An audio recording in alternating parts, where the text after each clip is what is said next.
大家好，欢迎继续收看我的视频。今天给大家继续展示美国内战时期的历史故事。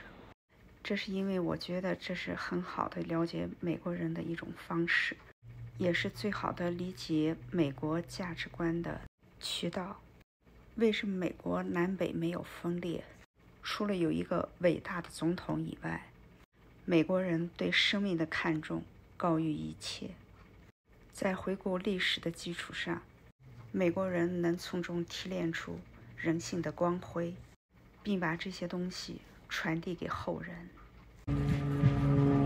Welcome to the historic Jensen Alvarado Ranch. We are going to step back in time now to 1864. It is the last year of the American Civil War. What you're going to see here today is a reenactment between Union troops and Confederate troops. As they go along, as the action unfolds on the battlefield today, I'm going to try to explain some of what's going on out there to you. One of the first things I want to tell you about is during the American Revolution, or the War of 1812, the principal firearm was called a smoothbore musket. The barrel of the weapon was smooth on the interior. What had happened in the interim after the War of 1812 is the rifled musket was developed. That's what this is. This is a replica of 1861 Springfield rifled musket. What rifled means is on the interior of this barrel, on the inside of it, there are grooves machined into it, twisted along the barrel. We would load something called a mini ball, which is what I'm fishing out of my pocket here. That's a ball. So that'd be from a smoothbore musket, this round ball right here. A mini ball, this right here. This is called a mini ball. This would be the bullet for this gun right here. You can see the bottom of it is concave. It's concave. What would happen is a percussion locked weapon.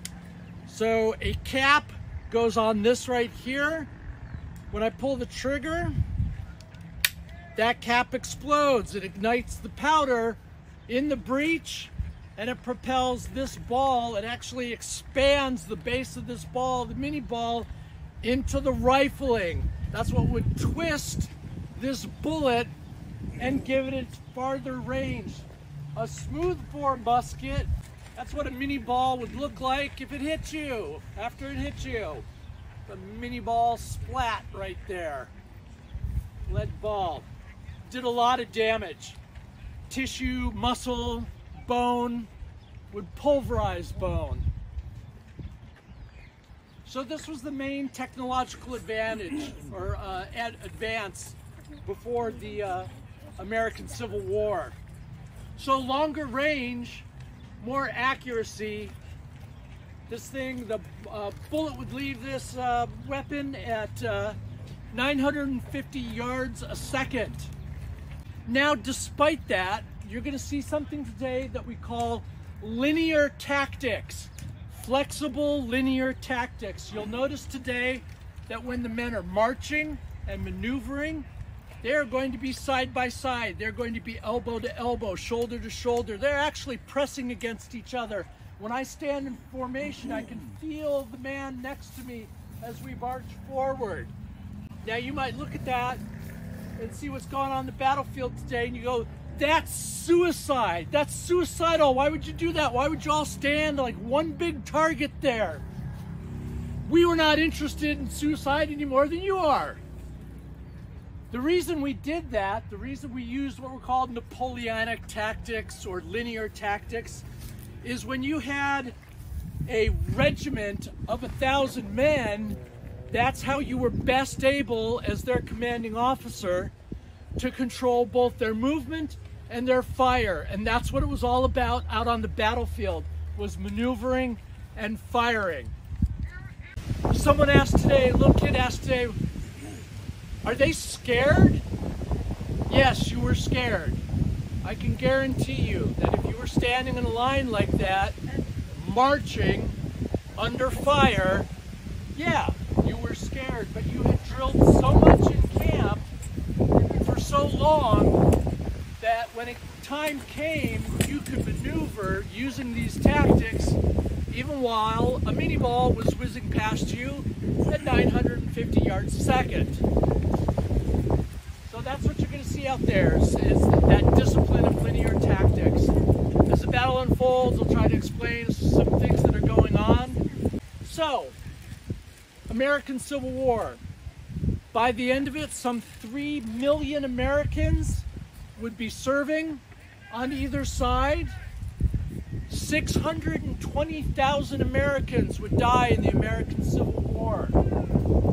You can imagine, I showed you that mini ball on impact. You can imagine the kind of damage that it could do to you if you were lucky. Maybe it hit you just in a limb. If you were lucky, maybe that limb would be amputated. Now, the Union surgeons performed about 40,000 amputations during the war. You might think, well, that's absolutely barbaric. It actually saved lives. Because otherwise, you could die from all kinds of diseases if they kept that limb as it was. Sometimes they would try to do that. Sometimes they would try to save your limb. You could die of all kinds of things. Blood poisoning, what we call pyemia, septicemia. It happened all the time. 当年的北方军队战败以后，罗伯特 ·E. 李将军提交了辞呈。He would not accept my resignation. I gathered my army and attempted to defend Richmond against the onslaught of U.S. Grant's Army of the Potomac. It was a losing battle. I did not have enough men, nor did I have enough food, equipment, and ammunition. We were slowly forced south toward Richmond. As we crossed the Appomattox River, it was our hope to get food, for my men had been living for 3 to 4 days, and the most food any of them had seen was a handful of dried corn, usually given to the animals. When we reached the railhead at Appomattox Courthouse, the Union cavalry had captured our rail cars with our food. I gathered my officers and decided that we had no other choice but to surrender my army. I would only surrender the Army of Northern Virginia, which did leave 2 other Confederate armies afield.